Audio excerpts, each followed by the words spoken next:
Hello, everybody, and welcome back to It's a Wonderful Podcast. We've made it to episode 2, and we haven't been cancelled yet. Take that, Firefly. So, today, we are going to be talking about another movie from pre-1960s, but I have not chosen this one. It has been chosen by my dear co-host and everyone's favourite Manchester lad, Morgan Robinson, so I'm going to let him take the reins from this. Morgan, go on, mate. Oh yes, damn right it's been chosen by me. Hi guys, how are we all doing? Bringing Up Baby is what we're talking about today.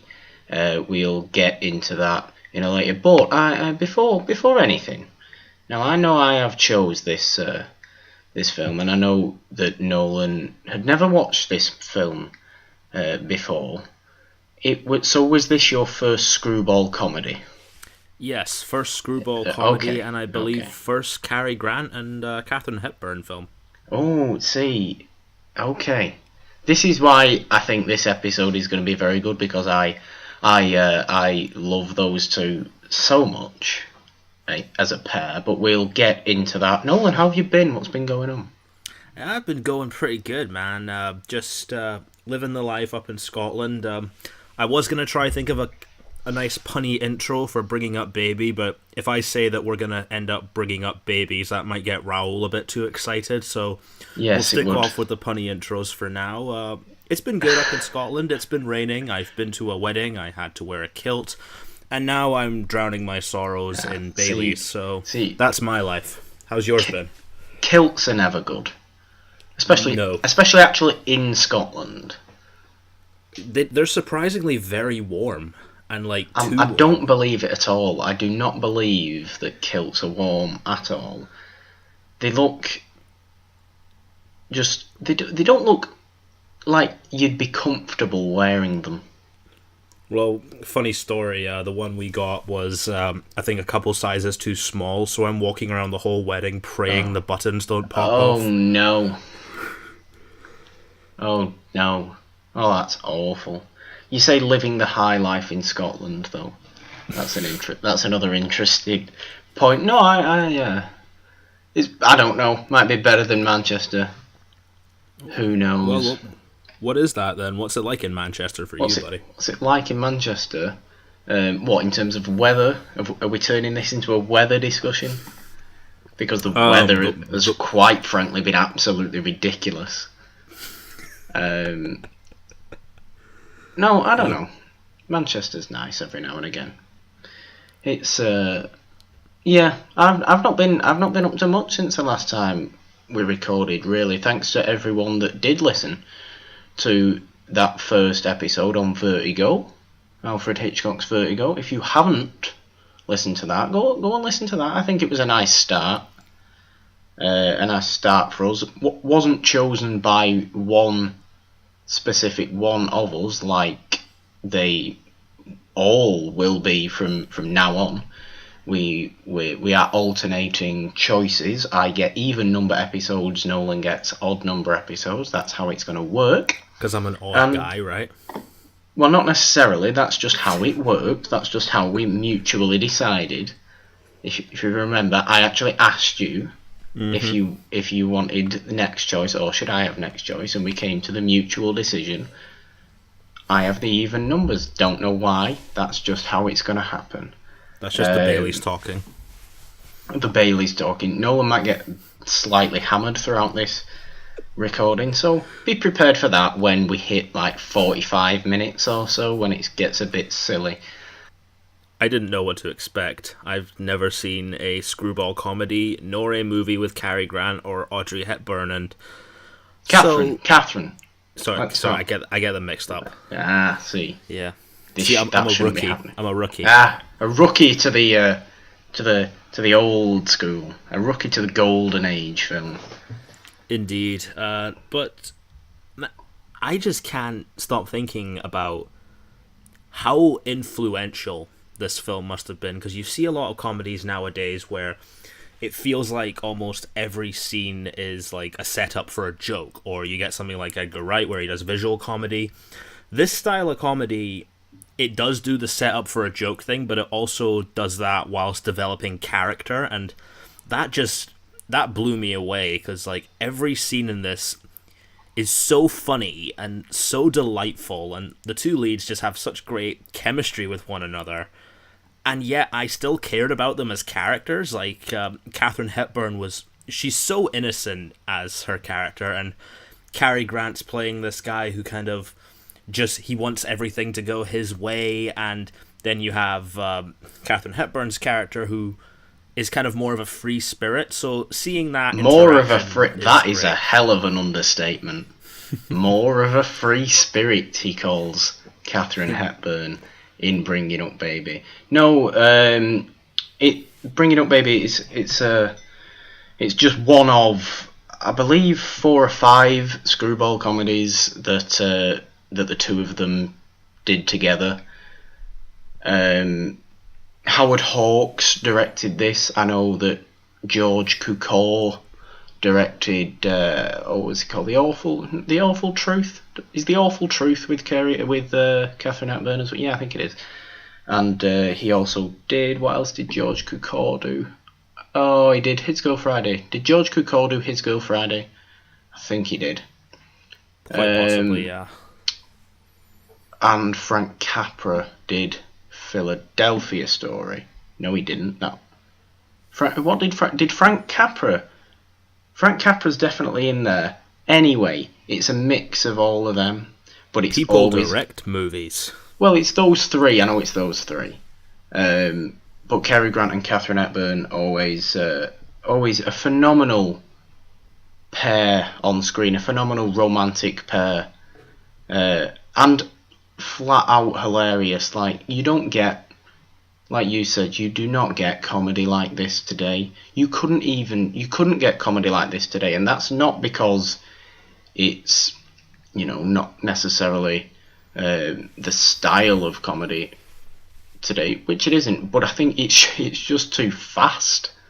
It's too fast paced. People wouldn't be able to sort of comprehend what's going on, because the film moves at a breakneck speed.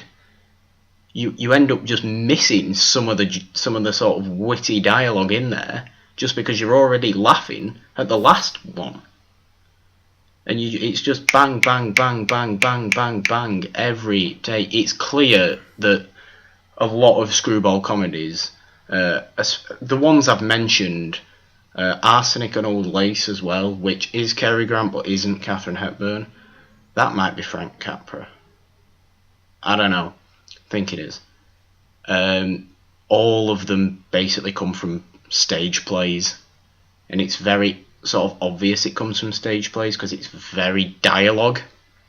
And I love that. It's very, very, very dialogue heavy. I love that as well. I wish the screwball comedy hadn't died in 1945, because it had its own little peak era from the late 30s, and Bringing Up Baby is 1938 for anyone keeping attention of that.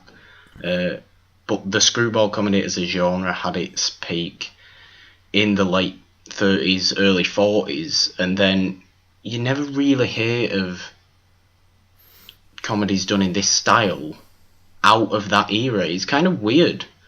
I don't know why exactly it was in that era. Perhaps it was, I don't know, perhaps it was a cultural thing in the US. I don't know necessarily enough about late 30s America to decide whether they wanted farcical, ridiculous comedy. But I really do find it interesting that it just seems to be in that sort of weird 5-year period of just hilarity. Obviously, Cary Grant and Katherine Hepburn both go on to do impeccable work after it. Katherine Hepburn more so in the dramatic sense. Cary Grant turns into the typical leading man that you'll see in, North by Northwest, or To Catch a Thief, 2 Hitchcock ones there. He turns into more of that. Katherine Hepburn, you'll know from in later years, The Lion in Winter, Guess Who's Coming to Dinner, and more dramatic stuff. I think Cary Grant always kept his bit of whimsy or his bit of wit and that's why I love him. People overlook Cary Grant when they talk about top comedy actors of all time. People really, really forget about him. He's also considered like a really big in terms of being like a movie star, isn't he? Absolutely, absolutely. Especially of his time.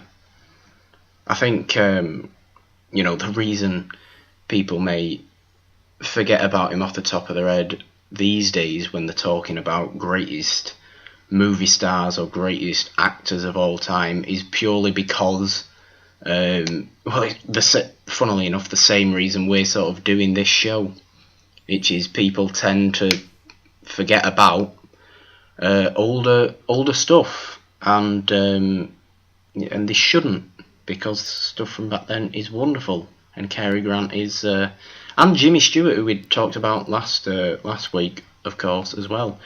Both of who star in the Philadelphia Story, along with Katherine Hepburn. That's got a great cast. I want to do the Philadelphia Story one day as well. Are you telling me this is a cinematic universe? It's not a cinematic universe, but it's like, imagine, I don't know. Okay, think of this, right? Put it in modern context. It's like Ryan Gosling, Emma Stone, the sort of series of series of like three completely different films they did, but where they were just great as a sort of romantic and slightly funny lead. Like, that's the same here, although much better, even though I do love, Gosling and Stone.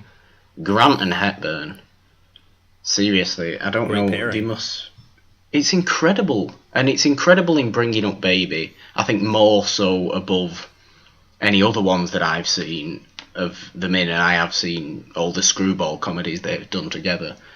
I think it's better in Bringing Up Baby because Cary Grant is at his most sort of uptight, and Katherine Hepburn is at her most completely just maniac.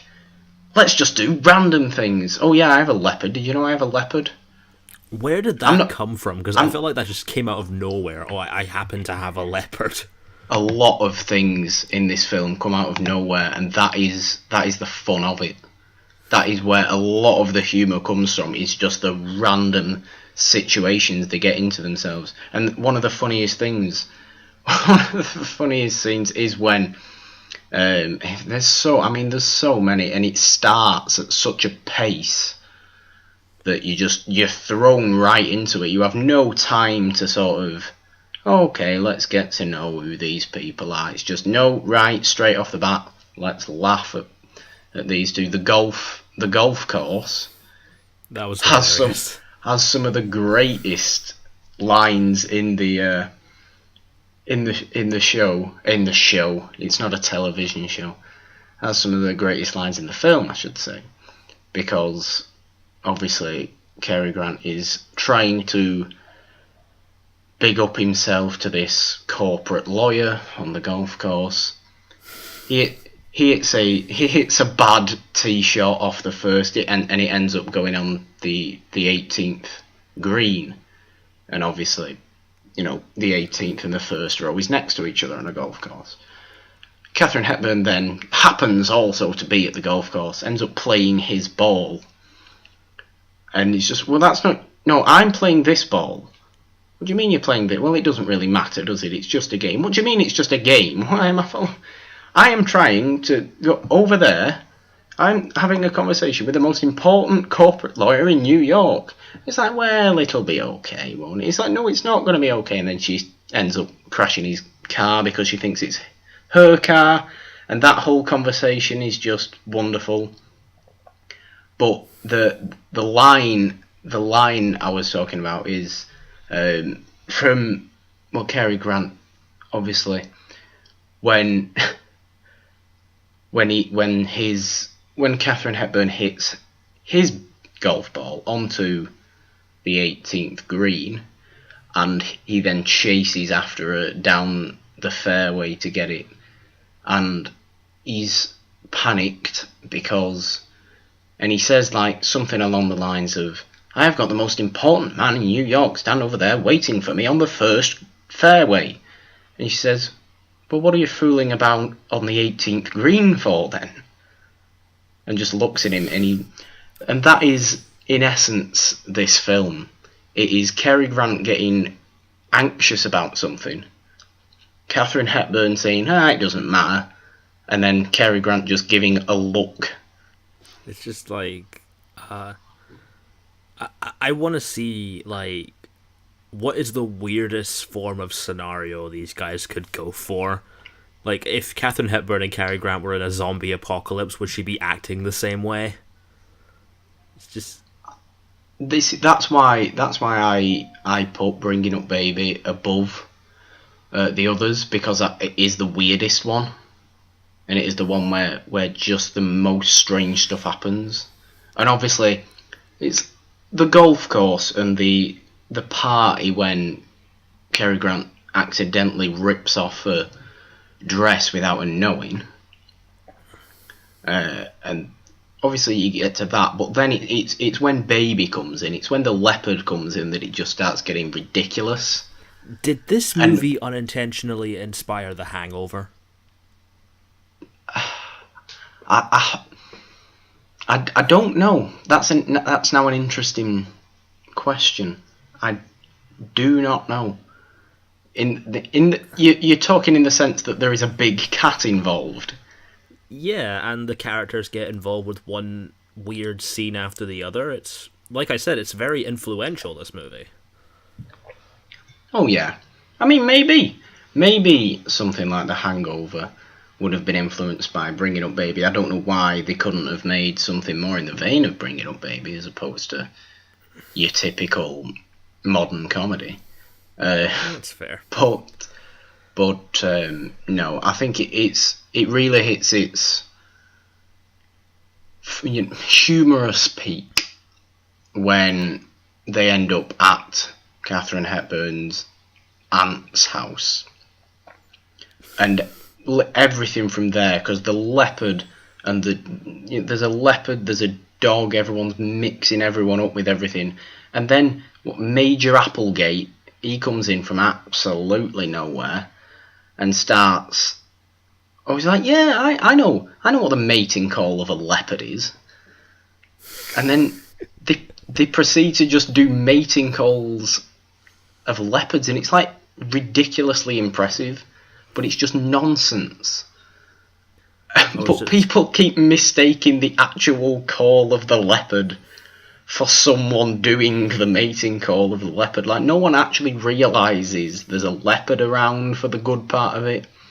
Like, the story, not that there's much of a story, it's basically Cary Grant is a sort of like a paleontologist who is putting together a brontosaurus skeleton, and he needs this one bone, and he's now been mailed this one bone on the day he was supposed to be married. But through nonsense situations, Katherine Hepburn's aunt's dog ends up burying the bone on in one area of a 26-acre garden. The aunt is the woman who was potentially going to give Cary Grant a grant for his museum. So he really makes a very bad first impression when the first thing she sees him in is her dressing gown. This movie's just so creative. Like, I couldn't think of half the stuff they come up with here. If any of this isn't making sense to anyone, that's okay. It's kind of not supposed to make a lot of sense. It's just kind of supposed to be funny, and it just works so well at being flat out hilarious. You don't need too much of a story in there. It's just a fun time, and it completely delivers on that. And it's also a great character story. I mean, you've got, with Cary Grant and Katherine Hepburn, they couldn't be more the opposite of one another, but as they say, opposites attract. And that's part of the fun of this for me. That's why I really like their characters so much. And something I noticed, are we okay to talk about the end for a second? Yeah. Right, so he finally gets to build the Brontosaurus, and then Katherine Hepburn shows up again and destroys the entire Brontosaurus skeleton. And that it's a huge thing as well. For some reason, she climbs on top of a ladder and then starts swinging the ladder. Like, nearly falls off and then ends up on top of a Brontosaurus and then crumble. But Cary Grant catches her and doesn't try to save the Brontosaurus, and that, to me, just cemented their whole arc as characters. Like, yeah. That's writing 101 right there. Yeah, it's nice, really. It's a film of misadventures, and I think by the end, Cary Grant is just basically giving into the fact that, oh, we've gone this far, we may as well just go the whole way, because it's not possible. I don't think it's possible for Cary Grant's character at the end of that to completely just, let's go back to what I was to my normal life that I was going, because the film takes place over 2 days. Mm-hmm. It's like, but after those 2 days, Cary Grant is in no frame of mind to go back to his normal museum life. He loved his misadventures with Susan, and absolutely, he only realizes that at the end. I think he's very, like I said, it's a perfect coupling of the two characters, because he is so uptight and just wants things to go right, and nothing's going right, and Hepburn's just having fun with him, basically. But he completely gives into that at the end, and they end up, as in every film like this, the two leads end up together at the end, and it's nice, really, because you completely forget about the fact that Cary Grant was originally supposed to marry a completely different person. I completely forgot about her character, like, halfway through the movie, if I'm honest. You know, it's because she's not really important. The only important thing about her is that Cary Grant was supposed to marry her, and all of this is happening on the day on his wedding day, basically, but before he actually has to be anywhere. But I'm interested to hear what you think about sort of screwball comedies as having, you know, taken your first steps, for want of a better phrase, having taken your first steps into the genre of screwball comedies. What are your thoughts on them when compared to other comedies? This is going to sound strange, but it reminds me in a weird way of the story structure that you see in Greek mythology, where, like, every character in a Greek story sort of just runs into one random event after the other, and it's not really explained, like, it just happens. The structure of this movie feels a lot like that to me. Yeah, I've never thought about it that way. That's a really interesting point, actually, because it's completely true as well. If you look at any Greek mythology, Greek myths and legends, things just happen without any explanation, and things happen without a great deal of explanation in Bringing Up Baby, and in a lot of screwball comedies, because they're all similar to this in the sense that they're all very, very fast paced. They all have that dynamic between the two leads, I think my favourite thing about screwball comedies is the dialogue and just the sheer wit that you find in there. But like, even with a character like David, Cary Grant in Bringing Up Baby, who is very uptight and wants things to go his own way, he still has the odd sort of bit of just going a bit insane. And it's that that's really funny. When they're very difficult to explain to sort of in a modern context, because there's nothing like them. You know, they don't make comedies these days. You know, you're almost waiting for the joke, because you can tell a joke's gonna come, but you're almost waiting for a joke. Whereas this, like I said before, 3 jokes have already passed by the time you've finished laughing about the last joke you heard. I mean, it's hard to do that with comedy.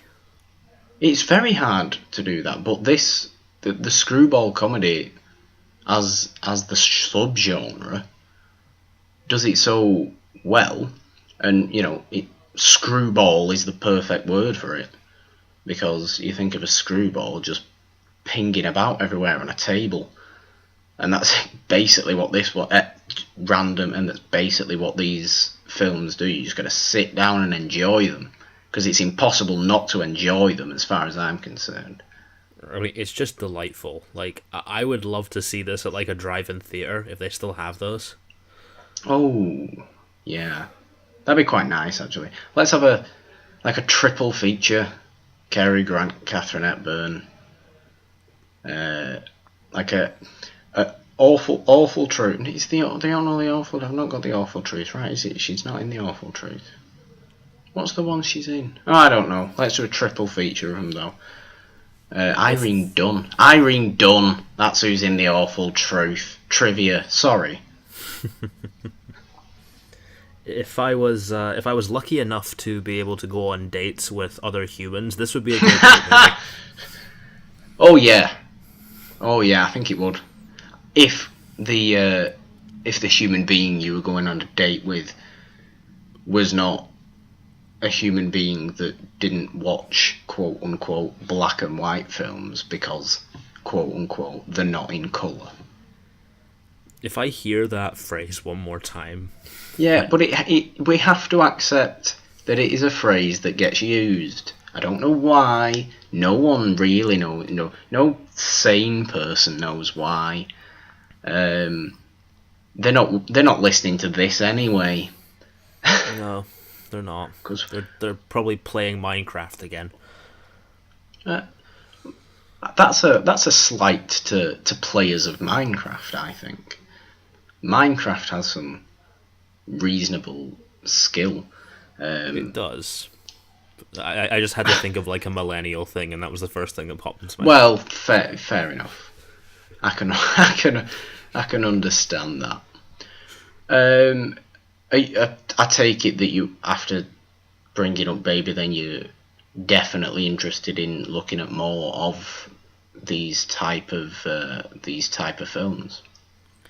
I mean, I'm always looking for new kind of topics to delve into with my video essays, and this seems like the perfect one to go for.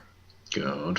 I like that. I like that a lot. I like how you've embraced it, because this was your first time not only seeing Bringing Up Baby, but first screwball comedy. In terms of the style, like, because I'm not really sure I know what your sort of preferred comedy style is. So where does this sort of sit for you? Where does the screwball sit for you as opposed to anything else? Well, this is going to sound really pretentious, but... No, it's fine. No, we all know you're not pretentious. No, it's fine. I like comedy that's just smartly crafted. Like, stuff where it's really simple, lowest common denominator, like, racist joke after racist joke after fat joke after Well, fat no joke. one. Well, no one likes racist. Well, there's a difference between racist jokes and racial jokes. Yeah, and it's just that kind of style isn't really for me. I much prefer the comedy that where you clearly see someone has crafted it really well and put some thought into it. Like Edgar Wright does that with visual comedy. It happens a lot with some of the older comedies, like not as old as this one, but maybe some from like the 70s, like your Mel Brooks and that kind of stuff. Yeah. But this sort of felt like I was watching the origin of all that. Like, I reckon I wouldn't be surprised if I looked on Edgar Wright's influences and Bringing Up Baby was on his list, because I saw a lot of similarities there with the visual stuff especially. Well, yeah, I mean, that's what's special about these earlier comedies, is that you can look on them and see a lot of where some people, and we were talking about, The Hangover 10 minutes ago, to bringing up the point, has that even taken influence from Bringing Up Baby? And like I said, you've got to remember Bringing Up Baby is from 1938, so it's after Chaplin was huge. So it's kind of the complete opposite of Charlie Chaplin, because Charlie Chaplin, apart from The Great Dictator, Charlie Chaplin is silent and slapstick, and the screwball comedy is the complete opposite of that. There's very little in terms of like people falling over or people doing things. Most of the comedy is built from wit and what they say to each other. Smartly crafted. That's saying that. You're not saying that the humour itself can't be stupid humour, because you can have like stupid characters. I love stupid humour. Look at me. Yeah. But when I say that, I mean like I always bring it back to, and bit of a tangent, I always bring it back to It's Always Sunny in Philadelphia. Which my brother is watching right now, thanks to you, I think. Oh, thanks to me. Oh, that's nice. I like that. Thanks.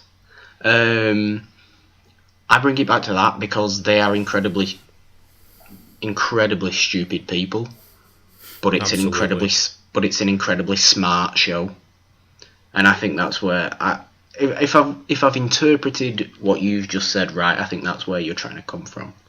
Yeah, and there's even stuff you see in film now with it. Taika Waititi is very much like that. Yeah.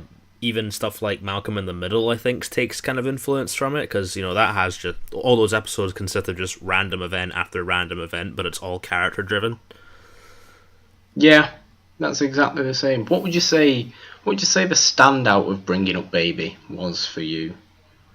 I already mentioned it, but I think the final scene, because it just cemented the whole arc perfectly for me. And there was even an emotional moment where Katherine Hepburn's character starts crying that kind of got to me, and I was like, wait, I'm supposed to be laughing. This is not supposed to be making me emotional. Why is this working so well? It's because you love Katherine Hepburn so much. And then it pays off at the end. And it's great. Yeah, I do love her. And why I have such an affection for Cary Grant is from Bringing Up Baby for the most part. And Katherine Hepburn as well, for sure, but it's just because they are both so likeable. Oh, definitely. So likeable. Funniest moment in Bringing Up Baby for you? Probably, I mean, this is going to make me sound like a sadist, but when they run over the farm animals, and then the next scene is just Cary Grant covered in feathers. That made me chuckle quite a bit. Okay. There's a lot to love, though. There's a lot to love. Yeah, definitely. I'll probably... I'm going to see if I can get this on Blu-ray or something, because I want to start a classic film collection. Well, that's why we're doing this. Is Exactly. that not why we're doing this? to help, almost to help each other develop our affection for the older films. I think Indeed. that is exactly why we're doing this. Like we said at the beginning of the first episode here, there is going to be plenty of films that I choose for us to watch that Nolan's never seen before. And there's going to be plenty of films that Nolan chooses to watch that I've never seen before.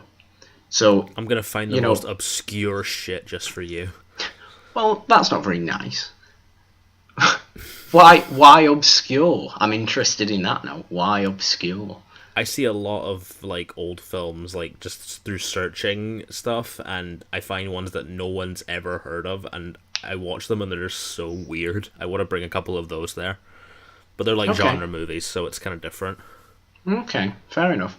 No, I mean, obviously we're gonna get to a lot of stuff throughout the course of this show, and that is completely up to whoever choice it is that week. As long as it's before 1960, we're happy. Going back on to Bringing Up Baby, it's not the sort of film that requires as much analytical discussion as we had with Vertigo. Oh no. Because there's it's stuff not like that in there, but it's not like the selling point of it. No, I mean it's not that sort of film. More than anything else, it is meant for pure entertainment and joy, as opposed to something like Vertigo. But I'm interested to see if you thought there was anything more to be said in Bringing Up Baby, more than the character points you've brought up. I think something I was hoping it would do, but it didn't. I mean, it did in a little way, but I wanted to see more of it, was kind of talk about the social class differences, because you have like elites here, and you have free spirits there, and Cary Grant's kind of in the middle, so I thought a bit more like sort of commentary on that would have lifted it up even more for me, even if I love it, but you do get those kind of subtle hints there, but I might notice those more in a rewatch. Yeah, that's the thing with... It's the kind of strange thing with screwball comedies is that it, tends to be based around high society rather than, it doesn't... It's not one for bringing up the differences between classes necessarily. Although, does You Can't Take It With You, is that what that's what that's about, actually, isn't it? Mm-hmm. You Can't Take It With You is Jimmy Stewart and, oh god, who else is it? Oh, I don't know now. If Scott Matz is listening, he's going to be very disappointed. You Can't Take It With You is actually from 1938 as well. You know dates. That deals with a bit of class difference, because Jimmy Stewart is of a lower class in that to his female co-lead, who obviously originally wasn't supposed to, was betrothed to someone else of her equal class, and then Jimmy Stewart comes in. But it's just, but I love Jimmy Stewart. I don't want to be with Harry or whatever his name is. That's basically all about that. That's the only one I can think of that actually does deal with that sort of stuff. Most of the time, it is kind of this based around high society kind of deal. But that's because, that's only presumably I can only look back on it now and say that's what people must have been interested in, what the sort of high society got up to, and maybe, I don't know, late 30s, early 40s, sort of America was coming out of the Depression, going into the war. Maybe the lower classes were seeing the screwball comedy as a way to mock the high society for That's fair. for their wealth, because if you've just been through a depression, you're not gonna like you're not gonna like the fact that there are these people sat in country clubs while you're in the city with literally absolutely nothing. They're sampling fine wine and cheese, and all I have is this, I don't know, Yeah. cornflakes, maybe? Yeah. So, making them farcical in a way might be something to do with that. That's a thought that's literally just come to me now. Layers. Once again, finding another similarity between Bringing Up Baby and a lot of Shrek. layers. If Shrek gets mentioned in every single episode of It's a Wonderful One, I don't know what I'm going to do. Because it'll all be your doing. It'll be nothing to do with me. I'm not the one who wants to bring up Shrek all the time. I don't know where that came from, honestly. No, I don't know where that came from either. I'm trying to make good points about the depression and high society, and you come in, say Shrek, and ruin it all. Blame the Baileys. Yeah, I told you, didn't I? What time are we on? 40 minutes? Yeah, I told you. Dead on 40 minutes. Nolan will start getting stupid because of the alcohol. It's come true, guys. It's come true. He's doing it now. I can see him. He's downing his Baileys. He's gone insane. I'm just going to allow him to talk now. I'm just going to allow him to talk about anything else he wants to talk about in terms of Bringing Up Baby. This movie is really, honestly, if you like good date movies, if you like good comedies, if you want to see the origin of comedy, watch this movie. It's freaking great. You got characters with great chemistry, really funny situations, a leopard that requires classical music to calm down. I love that. And if all this sounds crazy to you, you would love this movie. Because it's supposed to sound crazy. And it is a very good date movie. Not that I would know. Or you would know, as you said before. I haven't had much luck on Plenty of Fish. Let's not get into that. That's my Great Depression. Let's not get into that. Maybe we could save that for a future enlightenment hour, where you can come on and talk about life if you want. Can I bring Baileys with me? Yes, you can. I will. Fantastic. Yes, you can. Let's do that. That should be fun. Oh God. No, though. I think that we've said all that really needs to be said on Bringing Up Baby. It's just so much fun. It's one of the most fun films that I know. Yeah, it absolutely is. It breezes past as well. You're not sat there going, right, so isn't this supposed to be funny? When's this going to be funny? Because it's so quick in terms of its pace.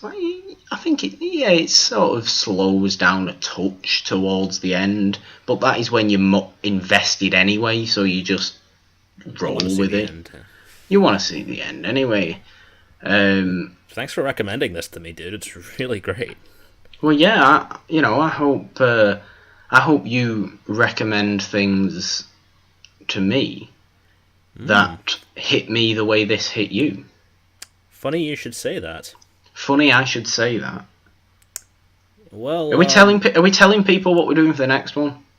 I mean, we could. We could do, couldn't we? Because you've already actually made a decision. Yes, and he has let me know. He has let me know what we are doing for number 3. So Nolan, go ahead, tell the people. Before I say it, was it a predictable choice from me? Mm-hmm. Absolutely. Definitely. Well, absolutely. Oh my God. It was as predictable as me on the day I end up picking House on Haunted Hill. Well, as some of you know, my favourite actor is a rather sexy man who died too young and only made 3 movies, but he was great in all 3 of them. So next week, I want you to bring your cigarettes with you, except if you don't smoke, your red jackets, your blonde dyed hair, because we're going to be talking Rebel Without a Cause, starring the late great James Dean. and Natalie Wood. Let's not forget about Natalie Wood, please, because we will not forget about Natalie Wood. She's also passed away, and both of them are up in the heavens together, rebelling. James Dean is still smoking cigarettes. Probably is. Do we have to bring cigarettes? I mean, unless you don't smoke. I mean, so if you don't want to bring a cigarette, you could bring one of those like candy things that look like cigarettes. Can I just put my pen in my mouth here now? I mean, that could burst and you get ink in your mouth, and that would be worse than cigarettes. It doesn't burst, believe me. I do it all the time. Okay, you can bring the pen. If you want to bring your pen, bring your cigarette-shaped candy or your cigarettes. Come join us next time. Don't bring a cigarette candy. Don't do that. They're shaped like cigarettes. They don't taste like cigarettes. You know, they sell... Where was that they sold chocolate cigars? That was a bit ridiculous. I've seen chocolate cigars for sale, though, somewhere. Probably Scotland. I don't think it was Scotland. I've not been to Scotland in years. For good reason. I'm stuck up here. That's harsh. But yes, episode 3 will be out next Friday. Rebel Without a Cause, we will be talking on that. This has been a nice discussion about Bringing Up Baby, a film that is just the most fun and so entertaining and so lovable and so delightful and so enjoyable and so wonderful and so any other positive, smiley word you can think of. Bringing Up Baby is that word. Rebel Without a Cause, not necessarily that word. No. Not necessarily. If you can think of any more smiley words to describe Bringing Up Baby, please leave them in the comments below. Oh, please do, and please let us know what you think about Bringing Up Baby. Or if you have not seen Bringing Up Baby, please do let us know. Did we make you want to see it? Because that's another important thing that we want to try and do. You know, we're not just doing this for ourselves. We're also doing it for everyone that is good enough to listen to us. And if you do want to let us know anything about this episode, go on over to Twitter and follow at It's a Wonderful One. Use the hashtag It's a Wonderful One to let us know about that. Sub to this channel on YouTube if you are listening to this on YouTube. If you are on iTunes or podcasts.com or wherever the hell else you might find this, then subscribe to the feed there, especially the iTunes or the Apple Podcasts. Subscribe to the feed there for every new show of It's a Wonderful Podcast every single week. Rate and review as well if you are feeling generous. Nolan, where can the good people find you if they want to talk to you about this, and what are you doing these days? You can find me at NolanDean27 or on my YouTube channel Nolan Dean. What I'm doing these days, I'm reading a lot of books because I really, really want to get my book Moonflower published or close to publication sometime this year. You guys will have seen me talking about Moonflower all the time on my Twitter. I apologize for that, but if you can do anything to help me get this notice to like book agents or something, like even a retweet or a like or responding to a quote that I put up, that would be a massive help to me so far. And I've just discovered another thing. You're going to like this. Oh, am I now? What's this? Well, I've just decided I'm going to write the sequel to Bringing Up Baby. Do you want to know what I'm calling it? Oh, God. Oh, no. Oh, no. What are you calling the sequel? Bringing Up Baileys. Oh, you will be bringing up Baileys in about an hour if you're not careful. Yeah, he's just downed. By the way, he's just downed another one. So it's probably a good job we're wrapping this up right about now, I think, isn't it? Speaking of books, I bought 2 books myself yesterday. It was a 2 for £5 deal. So I bought 2 books by Gabriel Garcia Marquez. That sounds so cool to say. He's Colombian. You see, that's why you have to say it in that weird Spanish accent. But yeah, I did that. Follow me on the Twitters at the Purple Don with a 3 instead of the E in the. And yeah, to see all what I'm doing there. Sub to Nolan's YouTube channel at Nolan Dean. Sub to my YouTube channel at Purple Don. And Nolan, do you know what? I was going to be nice and let you see us out, but seeing as you both failed to see us out last week, and the fact that you are slightly hammered, as you can tell by all the laughing he's doing right now, I'm just going to say goodbye for Nolan. So, for Nolan Dane, I'm Morgan Robinson. Keep being wonderful, guys. Goodbye.